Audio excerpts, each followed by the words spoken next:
지난 시간에는 웨스트민스터 신앙고백서 제1장 성경에 관하여 가운데 1, 2, 3절을 함께 고백하면서 그 뜻을 생각하였습니다. 1, 2, 3절 중에 2절은 정경의 목록이고요, 3절은 외경은 정경이 아니다 하는 것인데요, 그 길게 되어 있는 그 1절에 간단한 제목을 붙인다면 뭐가 좋겠나 생각해 봅니다. 성경의 필요성이라고 제목을 붙이면 그 1장 1절에 제목을 성경의 필요성이라고 붙이면 좋지 않을까 생각해 봅니다. 이 성경의 필요성을 우리에게 확실하게 납득시키기 위해서 우리의 고백서는 하나님의 일반 계시와 특별 계시에 대하여 1절에서 쭉 말합니다.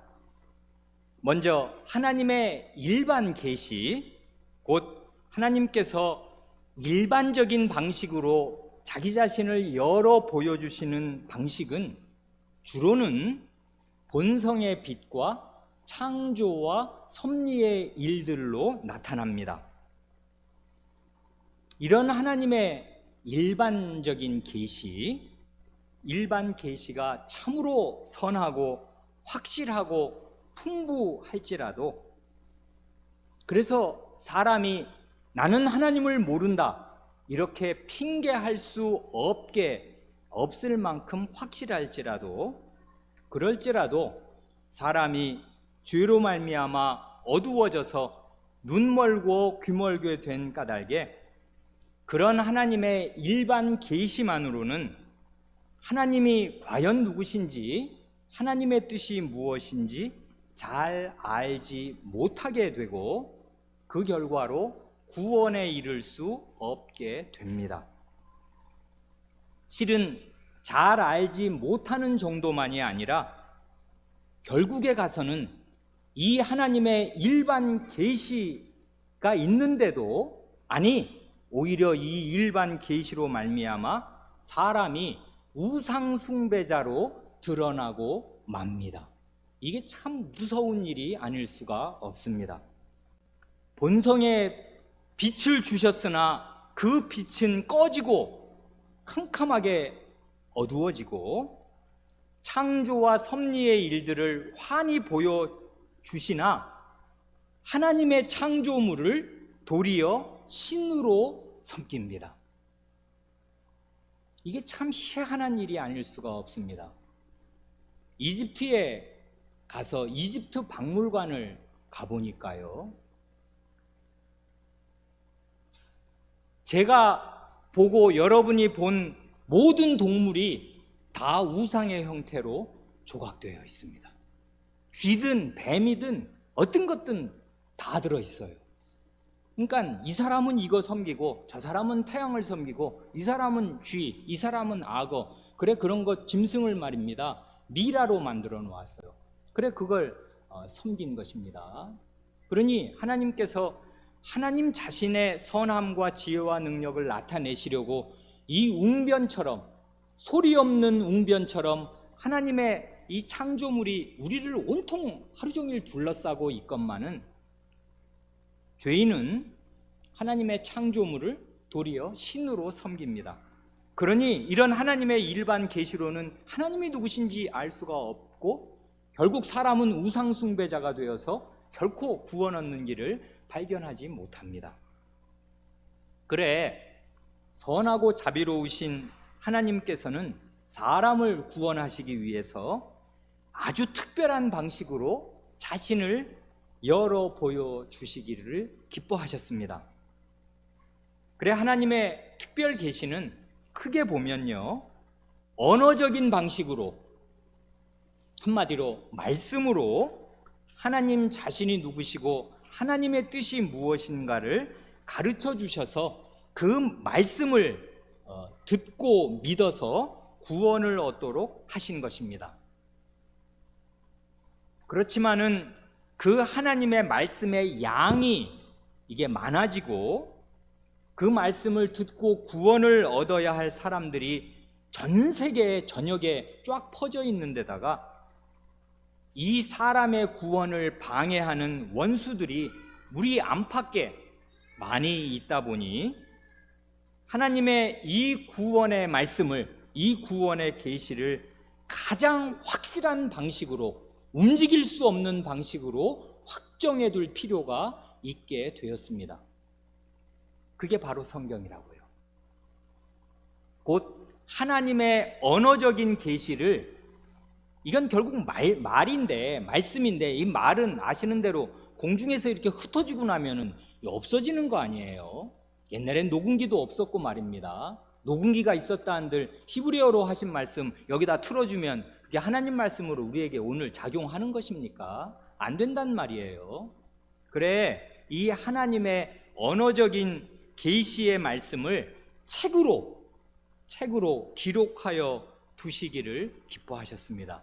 이게 우리의 구원을 위한 하나님의 가장 온전한 마련이라고요.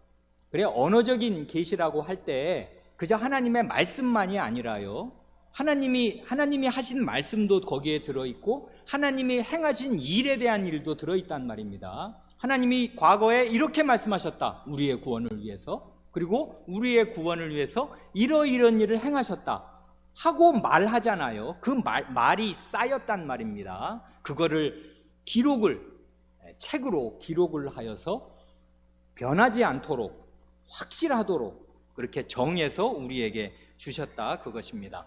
여기까지를 우리가 지난 시간에 함께 생각하였는데요, 우리 가운데 이제 어린 사람들이 있으니까 이걸 아주 한 장의 그림으로 가장 간단하게 요 두 가지, 하나님의 언어 계시와 이 언어 계시를 기록한 이 성경, 요 두 가지를 한꺼번에 보여주는 구약시대의 장면 생각할 수 있지 않습니까? 시내산에서 하나님께서 시내산 꼭대기에 장엄하게 임재하시고요, 남녀노소 온 백성이 회집한 그 자리에 하나님 자신이 10마디 말씀을 육성으로, 그러니까 아마 그때는 히브리어로 하셨겠지요. 그 히브리인들이 단일 민족으로 일단 모였으니까 히브리어로 하나님께서 10마디 말씀을 하셨겠는데, 그 말을, 그러니까 거기 있는 사람들은 어린아이, 어른 할 것 없이 떨리는 마음으로 다 들었단 말입니다. 그런데요, 하나님이 그렇게만 하시고 만 것이 아니라 그 말씀을 친수로, 하나님이 친히 손으로 말입니다, 두 돌판을 마련하셔서 거기다가 새겨 넣으셨습니다. 처음부터 그랬다고요. 모세 시대부터 하나님께서 굉장히 중요한 말씀, 이 언약의 말씀, 그 자신은 누구시고 이 구원을 받은 이 백성은 무엇인가 하는 하나님과 그 백성의 관계를 말하여 주고 결국 구원으로 인도할 이 중대한 말씀을 하신 직후에 그 하신 10마디 말씀을 친히 손으로 쓰셔서 돌에다가 새겨가지고 말이에요, 움직일 수 없이 이렇게 새겨서 주셨습니다. 2번이나 쓰셨습니다. 아시는 대로 그 첫 번째 두 돌판이 이제 백성의 그 우상숭배로 말미암아 말하자면 깨졌지 않습니까? 던져서 깨트렸단 말입니다. 그래, 언약이 깨졌지만 하나님께서 그 죄를 용서하시고 다시 네가 두 돌판 만들어서 가지고 올라와라, 그러면 내가 써주겠다 하셔서 하나님이 그 10마디 말씀을 돌판에 2번이나 새겨서 주셨단 말입니다. 그리고 그에 부속되는 그 말씀, 예를 들면 출애굽기 21장서부터 23장, 24장까지 오는 그 23장까지 오는 그 언약의 말씀들, 그 십계명에 부속되는 그 법률에 해당되는 말씀들은 모세가 잘 듣고 기록해서 백성들 앞에 낭독하게 하였습니다. 이게 구약의 전통이고, 하나님께서 그 백성을 구원할 중요한 말씀은 이런 방식으로, 언어와 기록의 방식으로 하나님께서 이렇게 주셔왔습니다. 그래, 그 예언서도 보면 때때로 예언자들이 주요하게 자기가 전할 말씀을 기록하는 장면들이 나오고 그 기록을 왕에게 갖다 주면 그 왕이 그 말씀을 조각조각 잘라서 화로에다 집어넣어 태우면 없어져 버렸으니까 다시 기록해라 하셔서 기록하는 장면들을 우리가 성경을 읽으면서 함께 본 적도 있습니다. 이렇게 그 하나님의 구원의 말씀이 이 책으로 기록되도록 하신 것이 우리의 구원을 위한 대단히 중요한 하나님의 마련이 됩니다. 그래 이제 제1장 1절의 제목을 성경의 필요성, 성경이 우리의 구원을 위하여 꼭 필요하다. 그래서 하나님이 책으로 기록하여 주셨다. 구원의 말씀을. 그래 성경의 필요성이라 할 수 있다면 오늘 우리가 살펴보기를 원하는 그 1장 4절과 5절은 이 제목을 붙인다면요, 성경의 권위, 성경의 권위라고 붙일 수 있겠습니다. 그 4절이 참 좋은데요, 그 4절을 우리 함께 고백하겠습니다. 4절, 성경의 권위 곧 우리로 하여금 성경을 믿고 순종하게 하는 그 권위는 어떤 사람이나 교회의 증언에 의존하는 것이 아니고 오직 진리 자체이시고 그 저자이신 하나님께 전적으로 의존합니다. 성경은 하나님의 말씀이므로 이것을 받아들여야 합니다. 이 4절은 첫마디에서부터 성경의 권위에 대해서 고백하지 않습니까? 성경의 권위는 이런 말로 고백하는데요, 조금만 더 자세히 보면 성경 권위의 궁극적인 출처, 궁극적인 토대에 대해서 지금 말합니다. 성경에는 우리로 하여금 믿고 순종하게 하는 권위가 있습니다. 그래 정말 우리가 지난 시간에 생각한 2절 맨 마지막 문장에서 고백한 대로 성경은 우리의 믿음과 생활의 준칙입니다. 성경의 모든 말씀은 믿어야 하고 생활에서 그대로 순종해야 할 철칙입니다. 그런데요, 이 성경의 권위의 출처가 어디냐를 말할 때 우리의 고백서는 두 가지로 말합니다. 이러이러한 것이 성경 권위의 출처가 아니다 하고 말하고, 이것이 성경 권위의 진정한 출처다 하고 처음에는 부정적인 방식으로 그 다음에는 긍정적인 방식으로 이렇게 성경 권위의 출처를 고백하는데요, 첫째로 우리의 고백서는 말하기를 이 성경의 권위는 어떤 사람이나 교회의 증언에 의존하는 것이 아니다 합니다. 이걸 잘 생각하면요,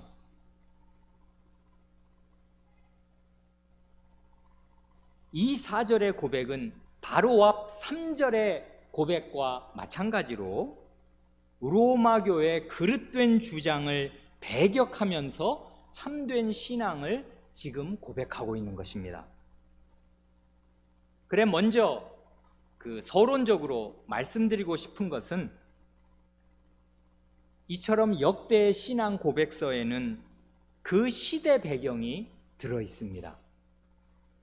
그러니까 신앙 고백은 언제 나온 것이든요, 무풍지대에서, 아주 안온한 무풍지대에서 무시간적인 진리를 고백하고 마는 것이 아닙니다. 그것이 아니라 아주 위험한 이단이나 그 시대를 뒤덮은 그릇된 교훈이 있을 때 그런 그릇된 교훈이 하나님의 백성들의 마음을 잠식하고 하나님의 백성에게 그릇된 영향을 주고 있는 것을 보고서 그게 아니다 하면서 그릇된 교훈을 배척해내고 척결해내면서 다른 진리를 고백한 것이 우리가 가진 역대의 신앙 고백서들입니다. 이런 뜻에서 그것이 무엇이든 역대의 신앙 고백서들은 신약시대 2000년을 흘러내려오는 역사의 가도에서 성신께서 그리스도의 교회를 진리 가운데로 인도하시면서 그 시대에 꼭 필요한 진리를 깨우쳐 주신 열매요 결과물이라고 말할 수 있습니다. 그러니까 이 신앙 고백서가요, 살아계신 성신께서 교회의 주인으로서 그리스도의 교회를 역사 가운데 인도해 가실 때 역사의 주요 국면에서 이단과 그릇된 가르침의 공격 아래에 교회가 처하게 된다고요. 그럴 때 성신께서 진리는 이거지 않냐, 하나님의 말씀 똑바로 봐라 해서 하나님 말씀의 어떤 부면을 확 열어서 가르쳐 주시면 교회는 그것을 깨닫고 자기를 뒤덮은 먹구름 같은 이 그릇된 교훈을 척결해내면서 바른 신앙을 고백하는 것입니다. 그래 이제 17세기에 1636년, 37년에 이런 반듯한 신앙 고백을 하게 된 것입니다. 3절에서 척결한 내용은 무엇이었습니까? 로마교에서는, 그 당시는 왜 이 로마교를 자꾸 얘기할 수밖에 없냐 하면, 그 당시는 전 세계라고 말해도 좋은 전 유럽의 종교, 기독교는 로마교라고요. 이게 뭐 99%라고 말해도 좋을 만큼 이제 쫙 뒤덮어 있는데, 그러니까 태어나면서부터 다 로마 교도란 말입니다. 성당 다니면서 성경 배운 것이고요, 거기 가르침을 받았는데, 이제 종교 개혁자들이 아니다, 뭐가 아니냐면 로마교에서는 외경의 권위를 인정하고 외경도 성경책 속에 편입시키지만 외경은 정경이 아니다, 그건 우리의 믿음과 생활의 준칙, 캐논이 될 수 없다 하고 로마교의 가르침을 척결해내면서, 여기 로마교가 하나도 그런 말이 안 나오지만 그 시대 배경에서 그릇된 교훈을 척결해내면서 바른 신앙을 고백한 것입니다. 3절에서. 그렇다면 이 4절에서는 이런 로마교의 주장을 배격하는 것입니다. 어떤 주장이요? 로마교는 어떻게 주장하는가 하면, 성경? 이 성경이 어떻게 성경이 되었나?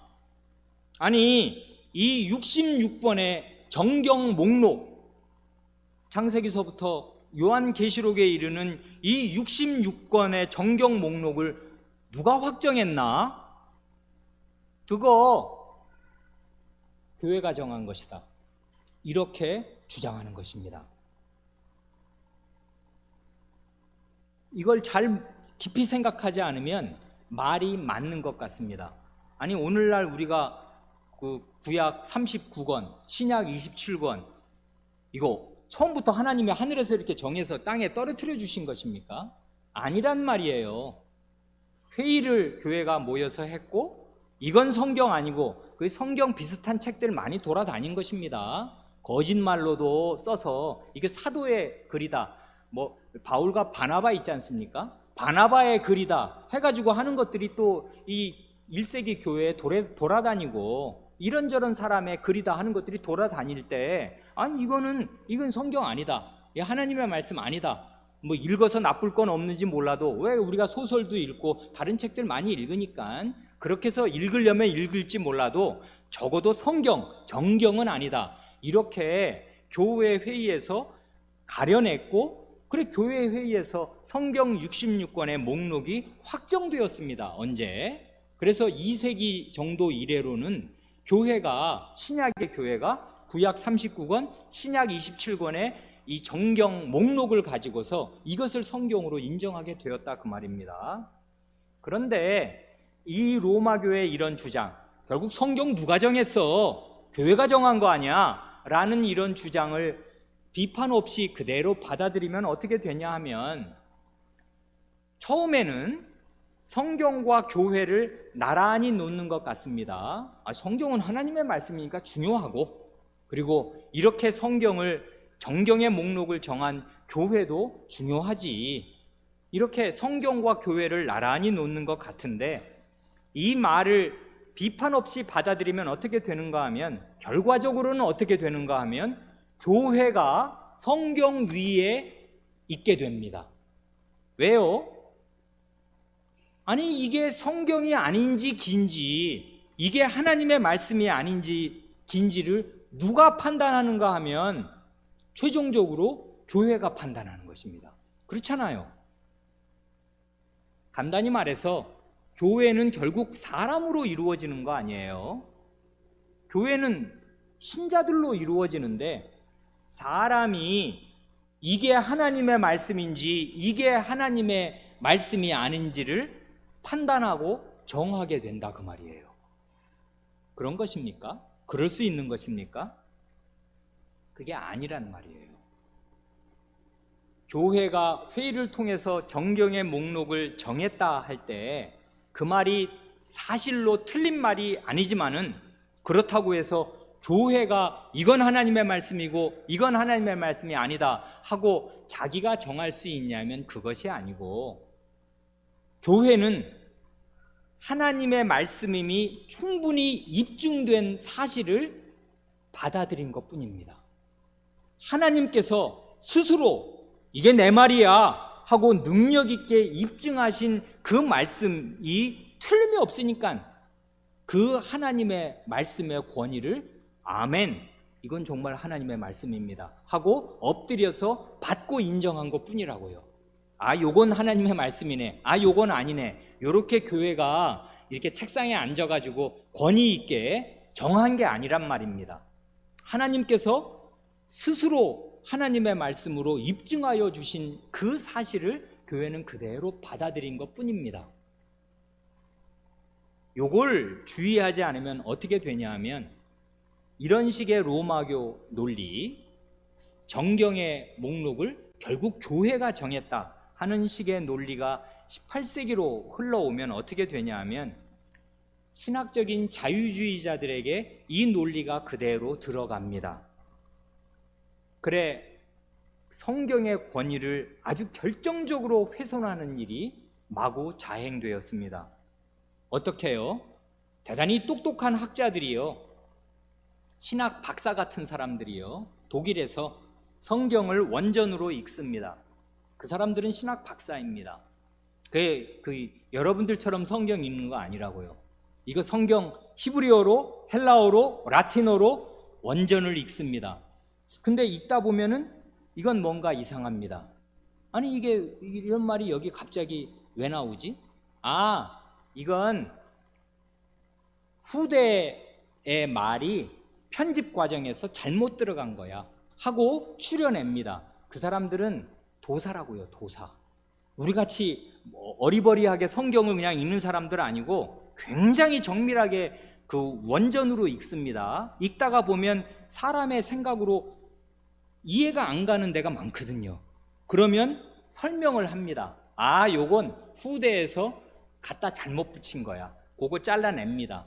그래, 난다 긴다 하는 어느 학자가 그렇게 말하면, 이 공부 잘하는 사람들은 성경을 보면 그 말에 다 수긍이 됩니다. 아, 진짜 그러네.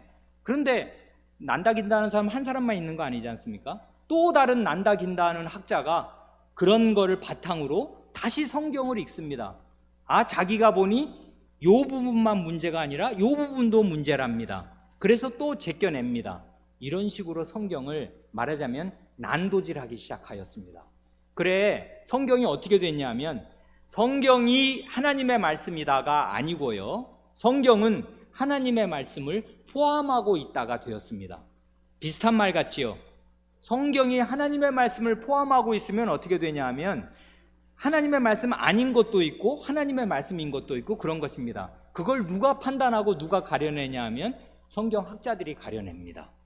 우리 같은 무식한 사람들은 어떻게 하냐면 그 사람들이 하는 말을 그냥 들어야 돼요. 이렇게 된 것입니다. 이런 신학적인 자유주의가 18세기 이래로 19세기, 20세기, 지금 21세기 아니에요? 몇백 년을 이어 내려오는 가운데 서구의 모든 교회를 뒤덮었습니다. 그래서 성경을 재단했다고요. 성경을 갈라냈어요. 이 문서 저 문서, 이 문서 저 문서 하면서 성경을 이렇게 저렇게 분해 조립 해체해서 요거는 진짜 하나님의 말씀이고 요거는 아닌 것으로 요렇게 이제 헤쳐놓았습니다. 이러면 이게 성경 말씀을 제대로 잘 공부한 사람들인가 하면 아니라고요.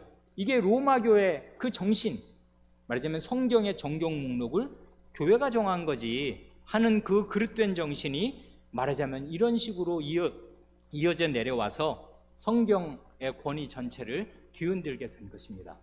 이런 정신이 여전히 지금도 로마 교회 성경 번역에 그대로 들어 있습니다. 그래서 이 4절이 대단히 중요한 고백이 됩니다. 4절에서 그 주장하는 첫 번째 부정적인 방식으로 성경 권위의 궁극적인 출처는 어떤 사람이든지 교회의 증언이 아니다. 성경의 권위는 교회가 뭐라 해도 상관없는 것이에요. 교회의 증언에 의존하지 않는다 하는 것이고요. 그러면 뭐에 의존하는 것입니까? 4절에서 정말 하고 싶은 말이 이건데요. 성경의 권위는 오직 진리 자체이시고 그 저자이신 하나님께 전적으로 의존합니다 하는 것입니다. 그래서 성경은 전체가 하나님의 말씀이므로 이것을 받아들여야 합니다 하고 고백합니다. 우리는 이 고백 위에 서 있습니다. 이 고백에서 한 발만 물러서면 그는 결국 성경을 난도질하는 사람들 편에 서게 될 것이고, 그러면 결국 자기가 하나님 말씀 위에 서게 될 것입니다. 사람이. 그래서 요건 하나님 말씀이야? 요건 아니야? 그걸 지가 판단한다고요. 그게 아니란 말입니다. 하나님의 말씀은 하나님께서 이게 내 말이야 하고 하나님 자신이 말씀하십니다. 그래서 성경에는요, 이 하나님의 말씀에는 하나님께서 이게 자신의 말씀이다 하고 입증하신 구절들이 너무나 많습니다. 거기 왜 증거 선고 있지 않습니까? 베드로후서, 이건 다 살펴보면 좋은데 시간이 없으니까 베드로후서 1장 거기 19절로부터 21절 중에 20절, 21절만 읽으면 이렇습니다. 먼저 알 것은 경의 모든 예언은 사사로이 풀 것이 아니니, 예언은 언제든지 사람의 뜻으로 낸 것이 아니요 오직 성신의 감동하심을 입은 사람들이 하나님께 받아 말한 것임이니라 합니다. 여기 보면 성경의 모든 말씀이요, 경의 모든 예언은 사사로이 자기 생각대로 이걸 해석하면 안 된다. 왜 그러냐 하면 이건 공적으로 해석되고 공적으로 받아들여져야 할 권위 있는 이 기록인데, 그건 왜냐하면 예언은 언제든지 사람의 뜻으로 낸 것이 아니고 오직 성경의 성신의 감동하심을 입은 사람들이 하나님께 받아서 말한 것이기에 이게 하나님의 말씀이라고요. 그래, 성경, 이건 이 예는 정말 무수히 들 수 있는데요, 성경 자신이 하나님의 말씀이라고 확고부동하게 증거합니다. 그래, 우리는 이 하나님의 그 말씀 전체를요 이 하나님의 말씀으로 받아들이고 믿어야 합니다. 이 중에 일부는 하나님의 말씀이고 일부는 하나님의 말씀이 아니고 한 것이 아닙니다. 4절은 그것이고요. 그 다음 5절도 똑같이 성경의 권위에 대해서 여전히 고백하는데요, 이번에는 아까 4절에서는 성경 권위의 궁극적인 출처가 어디냐, 어디서 성경 권위는 오는 것인가? 하나님에게서 오는 거지. 하나님 자신이 주장하시지. 그러면 그 말씀을 받는 것이지, 교회가 뭐 이러고 저러고 어떤 사람이 이러고 저러고 하는 말을 따를 필요가 없다, 그것인데요, 5절에서는 성경의 권위를 말할 때 그 성경의 권위를 우리가 어떤 방식으로, 어떤 경로로, 어떤 루트로 깨닫게 되는가를 고백합니다. 이게 대단히 매력 있다고요. 그래, 그 5절을 좀 길지만 신앙고백서는 고백서니까 입으로 고백해야 된단 말입니다. 그래, 5절을 우리가 함께 고백할 텐데요, 거기 보면 한 군데 중대한 오자가 있는 것, 우리 교회 단톡방에 알려드렸습니다. 그 5절 셋째 줄에 문제의 장엄함이 아니라, 이러면 진짜 문제적이지 않습니까? 문체의 장엄함입니다. 이 문체를 문제로 잘못 읽지 않도록 그거 하나 한 글자지만 대단히 큰 차이인데 그 오자, 중대한 오자를 바로잡으면서 5절을 우리 다 함께 고백합니다. 우리는 시작. 우리는 교회의 증언으로 감화를 받고 이끌림을 받아 성경에 관한 고상하고 경건한 존경심을 갖게 될 것입니다. 또한 그 천상적인 내용, 교리의 효력, 문체의 장엄함, 모든 부분의 합치, 모든 영광을 하나님께 돌리는 성경 전체의 지향점, 인간을 구원하기 위한 유일한 길을 충만히 제시함, 그 외에 비할 수 없는 여러 탁월함, 그 전체적인 완전함 등은 성경이 스스로 하나님의 말씀임을 넘치게 입증하는 근거들입니다. 하지만 그럼에도 우리가 성경이 무오한 진리이고 신적인 권위를 가진 것이라고 완전히 수긍하고 확신하게 되는 것은 말씀을 통하여 또한 말씀과 함께 우리 마음에서 증언하시는 성신의 내적 사역에서 나옵니다. 이걸 그냥 문면대로 이해하려면 몇 학년이나 되어야 할까? 중학생들이면 이해할 수 있을까? 초등학생들이 이해할까? 제가 잘 모르겠는데요. 여기 이 5절에서는 성경의 권위를 우리가 어떻게 깨닫게 되는가 할 때 세 가지 그 경로를 말합니다. 문장이 세 문장으로 되어 있어요. 그 각 문장에서 요것 때문에 우리가 성경의 권위를 깨닫게 된다 합니다. 첫째로는 교회의 증언이요, 둘째로는 성경의 자증, 성경의 자기 증거, 성경의 자증이요, 셋째로는 성신의 내적 사역입니다. 그냥 한 단어씩만으로 하면 성경의 권위를 깨닫게 되는 세 가지 경로는 교회와 성경과 성신, 이것입니다. 거기 첫째로 성경의 권위를 우리가 어떻게 깨닫게 되나? 교회의 증언 때문이지 라고 교회의 증언을 말하는데요, 방금 본 우리가 그 4절에서도 교회의 증언이 나왔었지 않습니까? 그때는 부정적인 의미로 말했었습니다. 그런데 여기 5절에서는 긍정적인 의미로 말합니다. 말하자면 4절에서는 성경의 권위가 궁극적으로는 교회가 뭐라 하고 교회가 정해주고 교회가 이걸 하나님의 말씀이라고 주장하고 가르치고 이런 것에 궁극적으로 의존하지 않고 하나님 자신에게 권위가 의존된다 하고 말할 때는 교회의 증언이 아니다 하고 말하였습니다. 궁극적인 권위의 출처를 따질 때는 그것인데, 그러나 일반적으로 우리가 어떻게 성경의 권위를 인정하고 깨닫게 되는가를 잘 생각해 보면 교회의 증언이 아주 주요하게 쓰임받고 기여를 했더라, 그것입니다. 그러니 요 4절과 5절을 가만히 생각하면 이 균형 감각이요, 대단히 매력이 있지 않습니까? 교회의 증언에 궁극적으로 의존하는 것이 아니다 하면, 교회의 증언을 싹 치워버리면, 그러면 우리의 어린 아이들이 우리 자신이 아니 이게 성경이 하나님 말씀인 거 어떻게 알게 됐습니까? 이제까지 생각해 보면 어렸을 때부터 부모가 교회에서 배워서 야 이거 하나님의 말씀이야, 중요해, 이리 와 앉아 읽자 하면서 그 교회 안에서의 부모와 교회가 이중으로 어려서부터 부지런히 가르쳤단 말입니다. 그래서 성경이 하나님 말씀인지 우리가 알게 된 거란 말입니다. 그래, 이런 걸 보면요, 우리의 이 신앙 고백의 선조들이 대단히 이 균형 감각이 있다고요. 저도 한 개인으로서 나이를 먹어가면서 점점 더 절감하게 되는 게 균형 감각의 중요성입니다. 치우치면 안 돼요.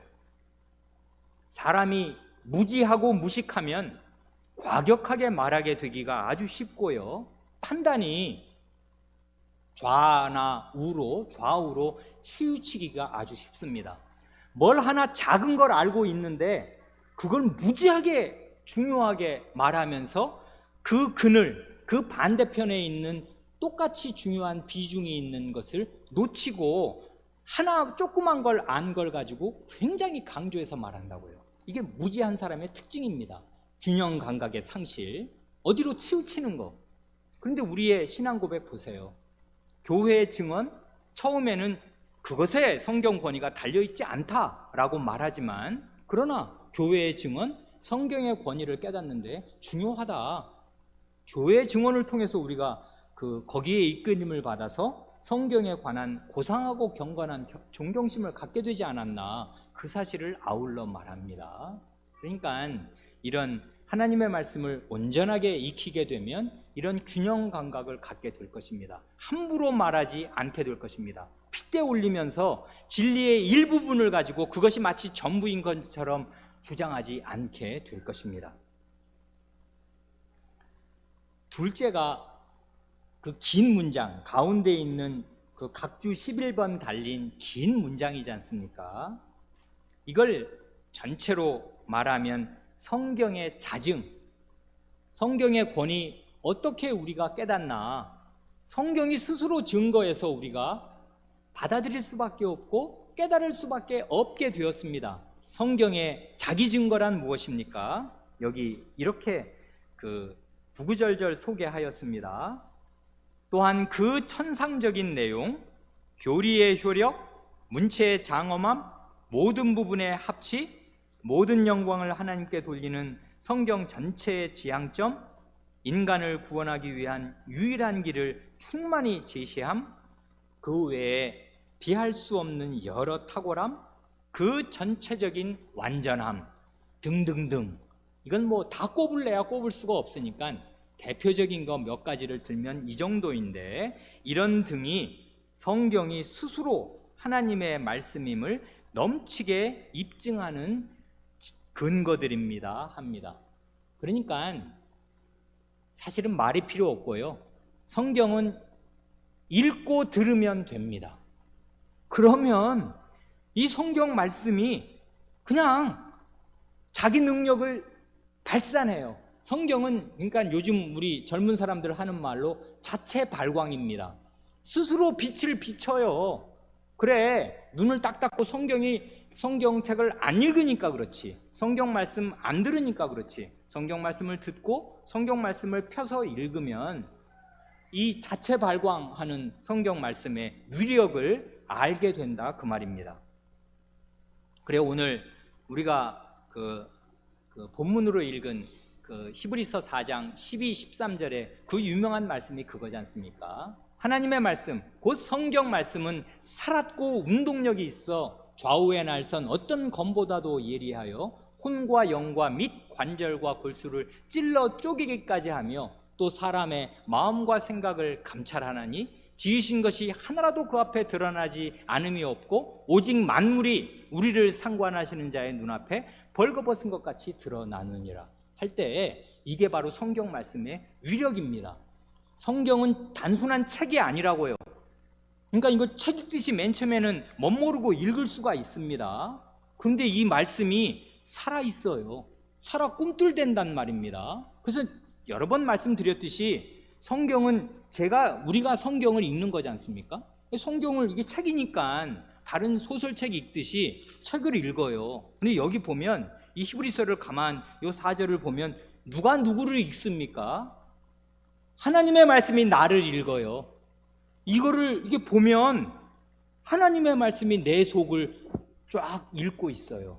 그래, 여러분 CT 찍어 보셨습니까? 엑스레이는 한 번이라도 찍어 보셨죠? 그래, 이제 갑자기 어디 배가 아파서 내과에 가서 엑스레이 찍으면 좀 약간 겁나고 두려운 마음으로 CT도 찍고 그러지 않습니까? 멀쩡한 사람이 CT는 잘 안 찍고 어디 머리가 엄청 아파가지고 뇌사진 찍어봅시다 하고 CT 들어가려고 그러면 이제 겁나는데, 그런데 이제 자리에 누우면 이렇게 가슴을 차커덕하고 사진을 찍거나 이제 이 포테이토 칩처럼 단층 촬영을 이렇게 그 기계가 그 빛이 쏘여가면서 기계를 내 몸에 들이대면 내 뇌 속에 있는 거, 이 가슴 속에 있는 거 그 문제들이 쭉 밝혀지지 않습니까? 그런 거랑 대단히 비슷하게요. 하나님의 말씀이 나를 읽습니다. 마음과 생각을 하나님의 말씀이 감찰한다고요. 내 생각, 자기의 그 속에 그 도저히 사람 스스로 알 수 없었던 은밀한 동기들이 이걸 보면 쫙 드러나요. 사람 다 뽀록 납니다. 제 아무리 위선자라도 하나님의 말씀을 제대로 읽으면 숨길 수 없이 자기 속에 있는 더러운 것들 다 드러난다고요. 그래 정말 하나님 말씀이 거꾸로 나를 읽습니다. 이 위력 앞에 우리는 두려워 떨고 이게 정말 하나님이 이 시간에 나를 보시는구나. 그래 하나님의 말씀은 우리 마음을 살피시는 하나님의 눈이라고요. 내가 하나님 말씀을 읽고 있는데 거꾸로 하나님의 눈이 나를 쫙 비춰서 그 CT 찍듯이 엑스레이 찍듯이 내 마음을 쫙 비춰버린단 말입니다. 그래 내가 하나님 앞에 오갈 데 없는 죄인으로 드러나고 납작 엎드립니다. 이게 하나님 말씀의 위력이라고요. 이 한 가지 여기 나온 문구들을 자세히 얼마든지 설명드릴 수 있고 이게 다 좋은 일인데 시간이 너무 많이 가니까 이 말 우리가 모르지도 않고 가만히 생각해 보면 이거 다 한마디 한마디 우리가 납득이 갈 뿐 아니라 승복할 수밖에 없는 말들입니다. 특별히 거기 중에 모든 부분의 합치라고 있지 않습니까? 그가 바로 앞에 문체의 장엄함, 정말 성경 장엄하지 않습니까? 태초에 하나님이 천지를 창조하시니라. 앞뒤 설명이 없다고요. 이건 그냥 선언이에요, 선언. 천지 창조에 대해서 증명하고 설득하는 거 전혀 없습니다. 그냥 선언, 그런 줄 알아라 하고 선언한단 말입니다. 권위 있게 하나님 자신의 음성으로 태초에 하나님께서 하늘과 땅을 지으셨다 하고 딱 선언한단 말입니다. 마태복음 1장 1절 예수 그리스도의 족보다 다윗의 아들이요 아브라함의 아들인 이 권위 있단 말입니다. 정말 그 살아있는 이 권위를 이 문체의 장엄함으로 잘 드러냅니다. 모든 부분이 합치한다 할 때요 성경 저자 한 40명쯤 된다고 합니다. 일일이 다 이제 대별하면요. 그리고 성경은 아시는 대로 66권인데요 이게 1500년 동안 모세 때부터요 모세오경을 기록한 때부터 계시록 때까지 1500년 이상 동안 각 나라 여러 나라 이방인도 있고요 누가 같은 그리고 이스라엘 사람들이 있고 모세도 있고 여러 예언자들이 있고 해가지고 40명이 1500년 동안 이걸 한 책을 짓는데 근데 그 모든 내용이 하나도 어긋난 데가 없이 다 일치하는 이 모든 부분의 합치 이런 건 하나님 자신의 숨결이 그 40명의 저자를 일관되게 이끌지 않으면 도저히 이런 결과물이 나올 수 없다는 거. 그러니까 성경은 요한계시록을 읽든 창세기를 읽든 에레미야를 읽든 뭐를 읽든 간에 이 하나님 한 분에게로 쫙 말하자면 쏠린다는 거. 하나님의 위엄 앞에 우리를 납작 엎드리게 한다는 이런 모든 면에 합치되는 거. 내용이나 모든 것이 하나를 향한다는 거. 이런 걸 보면 성경은 정말 읽으면 읽을수록 이건 하나님의 말씀입니다 하고 수긍하지 않을 수가 없는 자체의 증거를 성경 이 스스로 가지고 있습니다. 그래 루터 선생이 아주 특유의 직설적인 담대한 화법으로 성경 말씀의 위력을 동물의 왕인 사자에 비유해서 이렇게 말하지 않습니까? 사자, 으르렁 하는 그 백수의 왕 사자를 위해서는 무슨 따로 변명이나 변호를 할 필요가 없다. 사자는 그저 풀어놓아 다니게만 하면 된다. 이렇게 이제 멋지게 말했단 말입니다. 성경의 권위에 대해서 제가 마치 이걸 엄청나게 변호를 해야 성경이 가치가 있게 되는 게 입증되듯이 성경이 이렇게 훌륭한 책이라는 걸 구구절절 얘기할 필요가 없다 그것입니다. 성경을 위해서는 무슨 변호나 변명이 필요하지 않습니다. 맛보면 됩니다. 사자가 얼마나 용맹하고 오줌을 지리게 할 만큼 사자를 딱 3m 앞에서 마주 앉으면 어떻게 되는 것입니까? 겁나지 않습니까? 그런 사자의 위력? 사자는 풀어놓아 다니게 하면 되지 사자에 대해서 이러고저러고 변명하고 변호할 필요 없다 그것입니다. 그래서 성경을 대하는 제일 좋은 방법은 성경에 대해서 설명하는 것이 아니고요, 같이 성경 읽는 것입니다. 우리 아이들에게 성경의 위력을 제일 잘 가르치는 방법은 성경을 같이 읽는 것이에요. 그러면 됩니다. 사자를 위해서는 따로 변명할 필요가 없고 사자를 풀어놓아 다니게 하면 돼요. 여러분의 어린 자녀들의 마음에 사자를 풀어놓아 다니게 하십시오. 사자와 만나게 하십시오, 저녁마다. 그래서 그 사자의 위력 앞에, 그 으르렁거리는 사자 앞에 마음이 졸아붙도록, 그리고 말할 수 없는 힘을 얻도록 성경 말씀의 위력 앞에 노출시켜 주기만 하면 됩니다. 그래, 제가 좋아하는 말이 한마디 더 있는데, 현대의 저명한 교회 사가가 교회사의 그 고대 교회사를 쓰면서 고대 교회사의 교부들을 개괄적으로 평가하면서 이렇게 말합니다. 뭐 교부라고 하면 교회의 아버지들 아니에요. 어거스틴 선생 같은 분들, 뭐 암브로시우스, 크리소스톰 같은 이런, 이제 지금도 그들의 설교집이 남아 있고 지금도 우리가 교회의 아버지들로 훌륭한 교리들을 잘 그 성경 말씀에서 출연해서 우리에게 전해준, 정말 우리의 아버지들로 우리가 존경하는 그런 교부들에 대해서 이분이 이렇게 한마디로 정리합니다. 어떤 교부도 깊이와 성신 충만함에서 한순간이라도 사도 바울이나 사도 요한에 비견할 만한 사람이 없다. 그리고 교부 문학 전체가 비록 무한한 가치를 지니고 있긴 하지만 신약 성경에 비하면 항상 아주 낮은 자리에 처할 수밖에 없다. 그 다음에 제가 제일 좋아하는 말이 이것인데, 로마서 한 편과 요한복음 한 편이 그리스와 라틴 교부들, 스콜라 철학자들, 종교 개혁자들이 남긴 모든 주석들과 교리적, 변증적, 금욕적 논문들보다 훨씬 더 가치가 크다. 이것입니다.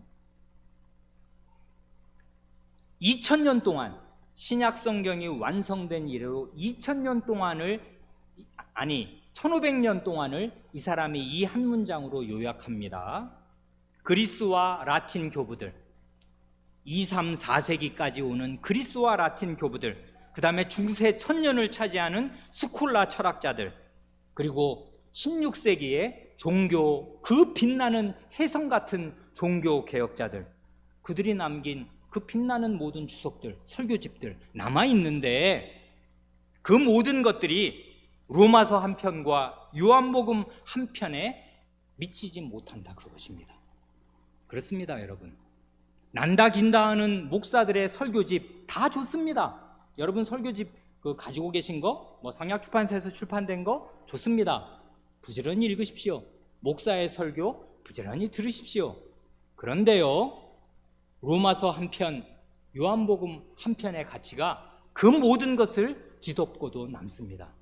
그래, 저는 어찌 보면 이 말이, 제가 이 되지 못한 목사로서 설교를 준비할 때 말하자면 일종의 지침이 된 것 같다, 그런 생각도 듭니다. 저는 설교가 대단히 졸렬하고 부족하겠는데 목적은 단 하나입니다. 하나님, 이 설교를 듣고 난 뒤에 하나님의 말씀의 실제 위력을 알게 되도록, 그래서 집에 가서 성경 말씀을 펴서 다시 읽고 싶어지도록. 그러니 저는 제가 공부한 것이 있으니까 이렇게 저렇게 잘 정리해서 정리된 말로 기독교 교리를 우리 교우분들에게 가르쳐 드릴 수도 있습니다. 그러면 아마 어떤 분들은 쌈박하다, 정리가 정말 잘 된다, 그럴지도 모르겠습니다. 근데 저는 그런 길을 가고 싶지 않고 그런 길을 애써 피하면서 느리고 더디지만 성경 말씀을 한 절 한 절 읽고자 합니다. 왜 그러냐 하면 그 성경 한 절이 모든 설교, 2000년에 1500년에 걸친 모든 주석과 설교보다 낫기 때문에 그래요. 하나님 말씀의 위력, 사자의 위력은 사자에 대해서 설명하는 어떤 말보다 낫습니다. 사자 자신의 으르렁거리는 소리를 들어야 한다, 그 말이에요. 그러니 성경 말씀 이 말씀이 무슨 뜻이냐, 그거 하나만을 이야기하고 싶습니다. 그래 집에 가서 정말 그 사자 앞에 마주 앉고 싶어지도록 그런 설교를 하고 싶습니다. 그러니 설교가 지리할지도 모르고 그 구절을 이렇게 저렇게 설명하느라 그럴지 모르겠는데, 목표는 단 하나입니다. 성경 말씀의 위력, 사자의 위력 앞에 노출되도록 하자. 그 한 목적이 제가 설교하는 목적입니다. 이 사람 말에 도움을 받았는지도 모르겠습니다. 성경의 자체 증거, 성경의 자증은 강력한 것이에요. 그래 우리는 누구나 다 성경의 학생이 되어야 하고 성경의 위력을 마음으로 이게 강력하게 느낄 수 있어야, 그래야 정말 신자일 것입니다. 마지막 성신의 내적 사역을 간단하게 말씀드리고 말씀을 마칩니다. 하지만 그럼에도, 그 마지막 세 번째 문장이 그거지 않습니까? 하지만 그럼에도 우리가 성경이 무오한 진리이고 신적인 권위를 가진 것이라고 완전히 수긍하고 확신하게 되는 것은 말씀을 통하여 또한 말씀과 함께 우리 마음에서 증언하시는 성신의 내적 사역에서 나옵니다. 여기서 교우분과 함께 생각하고 싶은 게 두 가지인데요. 첫째는 거기 우리가 성경이 무오한 오류가 없는 진리요 신적인 권위를, 하나님의 권위를 가진 것이라고 완전히 수긍하고 확신하게 되는 건 뭐 때문이냐면 결국은 우리 마음에서 증언하시는 성신의 내적인 사역 때문이다 하고 고백합니다. 그러니 성경의 권위를 우리가 어떻게 알게 되나, 그 세 가지로 지금 말하지 않습니까? 첫째는 교회가 그렇게 열심히 가르쳤지, 그걸 잘 배웠잖아, 그러니까 성경의 권위를 알게 되는 거지. 그리고 또 하나, 아니 성경 자체가 입증하잖아, 읽으면 모르나? 알게 되지? 하고 이제 말하는데, 그거 두 가지 갖고는 안 된다 그것입니다. 그것만 갖고는 안 됩니다. 왜 그러냐면 자유주의자들이 그런 사람들이거든요. 아까 말한 자유주의자들, 그런 사람들은 어려서부터 이게 성경 박사들이고 어려서부터 그 교회에서, 개혁교회, 루터교회에서 자란 사람들이라고요. 성경 어려서부터 엄마 아버지한테 교회에서 잘 배웠습니다. 그리고 나중에는 성경 자체를 원문으로 학적으로 읽게 되었어요. 근데도 성경의 권위에 무릎 꿇지 못했습니다. 이런 일이 생긴다고요. 그래 진짜 성경의 권위를 끝끝내 부정하게 되는 사람으로 남고 성경의 권위를 허무는 사람들이 되었는데, 이게 왜 그런가? 왜 그러냐면요, 성경의 권위를 끝끝내 수긍하게 되고 온전히 알게 되는 마지막 하나의 열쇠가 남아있기 때문에 그런데, 그것은 우리 마음속에서 증언하시는 성경의 성신의 내적인 사역, 요것이 그 사람들에게는 없었습니다. 그러니 그 사람들은 교회가 이건 하나님의 말씀이야 하고 가르쳐 주었을 때 어렸을 때는 순진하게 들었습니다. 그런데 자기 눈으로 똑똑해져서 박사학위를 받고 성경을 읽어보니 그게 아니네, 우리 엄마 아버지는 뭘 모르고 순진해서 그렇게 그냥 한 것뿐인데, 옛날 할머니 같은 신앙이니까 그렇지 실제로 성경을 이렇게 보니까, 이렇게 연구해보고 고대 근동 문헌들하고 비교하면서 봤더니 이건 뭐 창조 설화야 설화, 요렇게 사람이 가더라 그것입니다. 자기의 이성, 본성의 빛을 성경의 권위 위에 두는 대로 결국 가고 말았는데, 그렇게 가지 않는 바른 신자들이 있는데 어떻게 바른 신자가 되나? 성신께서 그 마음 안에서 역사하여 주시는 그런 신자들이 있다 그것입니다. 그걸 여기 증거성부에서도 말합니다. 한 구절 읽습니다. 고린도전서 2장 12절과 14절이 바로 그런 사람들과 우리의 차이를 말해줍니다. 고린도전서 2장 12절 14절은 이것입니다. 우리가 세상의 영을 받지 아니하고 오직 하나님께로 온 영을 받았으니 이는 우리로 하여금 하나님께서 우리에게 은혜로 주신 것들을 알게 하려 하심이라. 14절, 육에 속한 사람은 하나님의 성신의 일을 받지 아니하나니 저희에게는 미련하게 보임이요 또 깨닫지도 못하나니 이런 일은 영적으로라야 분변함이니라. 뭘 말하는 것입니까?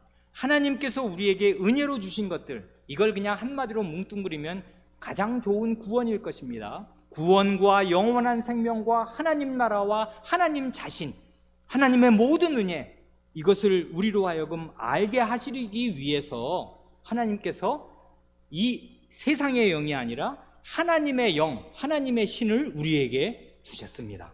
그래 우리는 이 세상의 신이 아니라 하나님의 신을 받았습니다. 그런데 14절이 그거지 않습니까? 육에 속한 사람이 있습니다. 그냥 타락한 전인, 그것만으로만 구성된 인간, 사람일 뿐인 인간, 혈육일 뿐인 인간, 성신은 받지 않은 육신만 있는 그 인간으로서는 하나님의 성신의 일을 받지 않습니다. 받지 않을 뿐 아니라 미련하게 보인다고요. 아니, 이게 성경이 하나님의 말씀이래. 그래가지고 이게 하나님께서 말씀으로 세상을 척 지었대.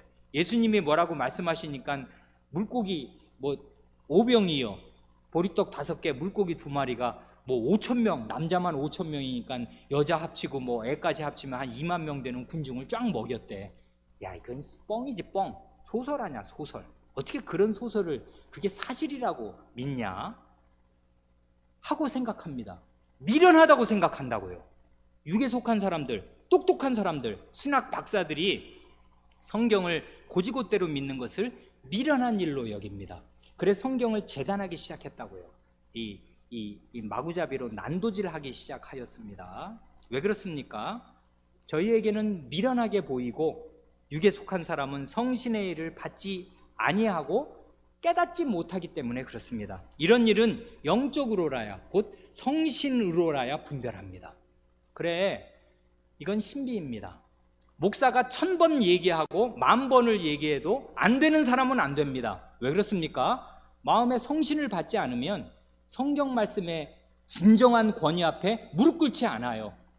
그래, 교회에 오래 나와도 소용이 없어요. 그 사람 성경 주워 들은 게 많으니까 무지하게 많이 알고 있습니다. 이것저것 주워 섬기면서 교회는 이렇다, 저 목사는 저렇다, 이 사람은 저렇다, 막 성경 가지고 사람을 비판하고 난도질을 하는데 정말 본인 자신은 그 말씀의 권위 앞에 두려워 떠는 마음으로 엎드리지 않습니다. 왜 그렇습니까?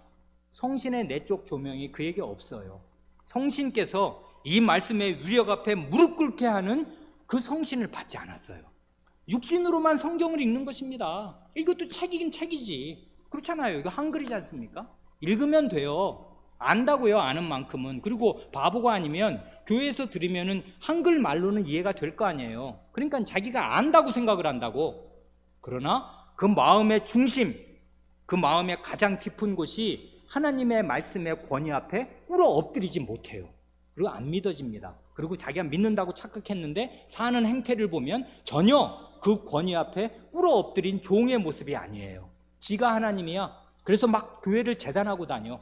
성경 지식을 가지고 칼로 씁니다. 그 칼은 자기에게 향해야 하거든요. 자기가 그 말씀 앞에 엎드려야 되는데 성신의 내적인 증거를 받지 못한 사람들은 한결같이 그렇게 됩니다. 그래, 이건 신비입니다. 그런데 마지막으로 한 가지 조심할 것이 있습니다. 성신의 내적인 사역이라고 하니까 이걸 어떤 신비한 체험으로, 신비 체험으로 이해해서는 안 됩니다. 그래, 여기 단서를 달아놨다고요. 뭐랍니까? 성신의 내적인 사역이 어떻게 우리에게 임하는 것입니까? 이렇게 임합니다.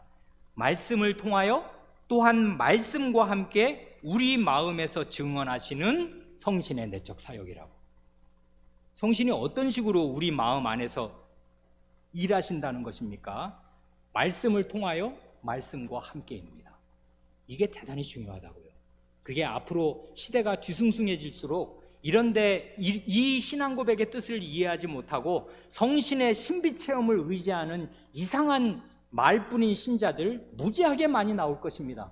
그런데 현혹되지 않도록 이 말씀을 꼭 기억해 두시기를 바랍니다. 여기 보면 말씀과 성신이 딱 붙어 있어요. 과연 말씀은 성신의 말씀이요, 성신은 말씀의 성신입니다. 말씀과 성신은 하나로 붙어 있어요. 성신은 어떤 식으로 우리 마음속에서 일하시냐 하면 말씀을 통하여 말씀과 함께입니다. 요 두 마디가 이게 교회사에서 굉장히 중요하게 쓰였는데 그런 건 길게 말씀드릴 수 있지만 말씀드리지 않겠습니다. 말씀을 통하여라고 하면 이 말씀의 통로 안에서 말이에요. 이 말씀의 어떤 말씀이 이런 큰 어떤 그 통로라면 말입니다. 터널이라면 요 터널 안에서 성신이 일하신다 이거예요. 말씀 안에서.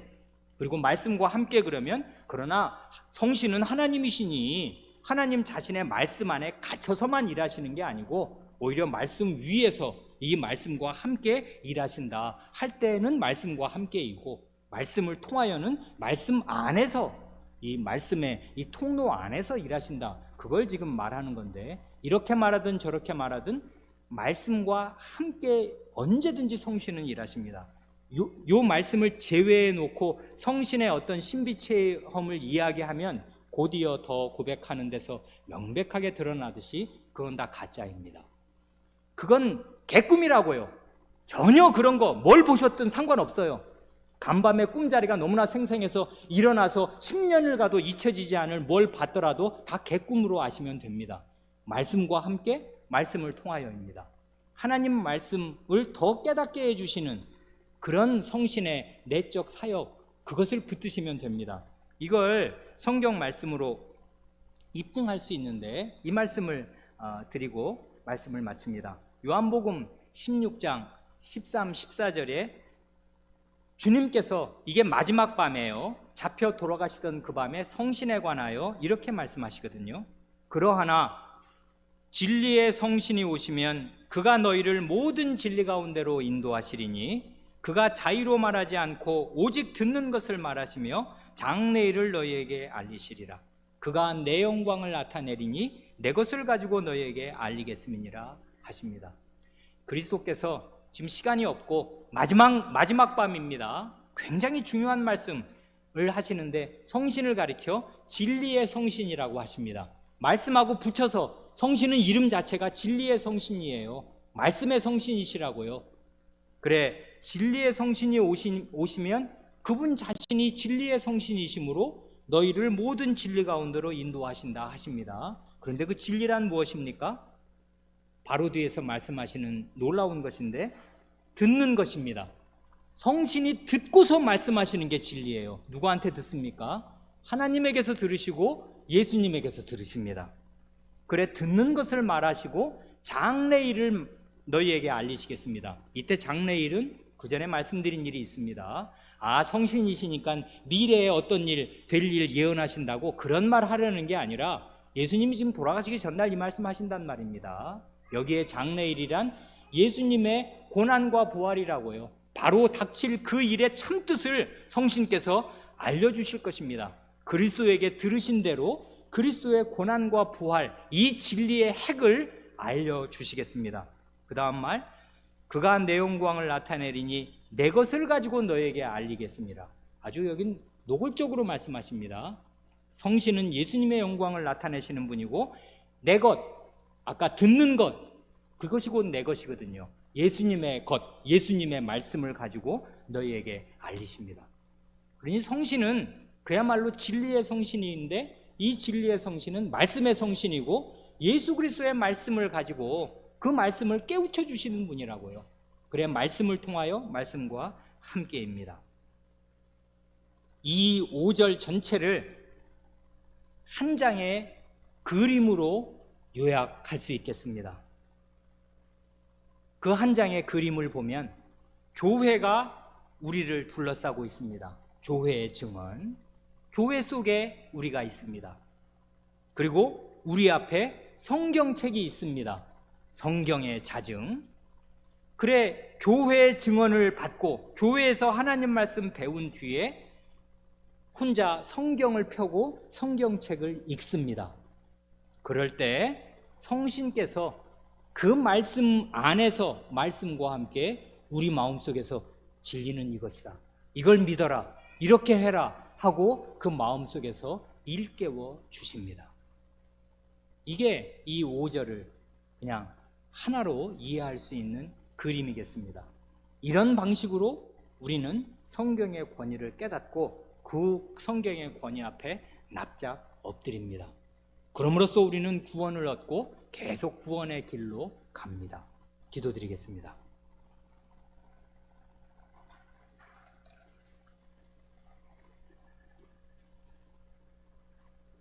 하나님 아버지, 저희의 구원이 사람의 뜬금없는 체험이나 이 말 저 말 하는 그 부정확한 신비 체험에 의존하지 아니하고 너무도 확실하고 너무도 객관적이고 아무도 부인할 수 없고 부정할 수 없는 확고부동한 객관적인 실체가 되게 하시려고 하나님의 구원의 말씀을 기록으로 책으로 저희에게 남겨주실 뿐 아니라 살아계신 성신께서 그 책을 읽고 듣고 배울 때마다 저희의 마음 안에서 이것이 과연 진리니라, 이것이 과연 하나님의 말씀이니라 하고 내적으로 저희 마음 안에서 부지런히 일하셔서 저희로 하여금 성경의 권위 앞에 떠는 사람들이 되게 하시고 성경의 권위를 참되게 인정하는 사람들이 되게 하셨사오니 은혜를 감사드리옵니다.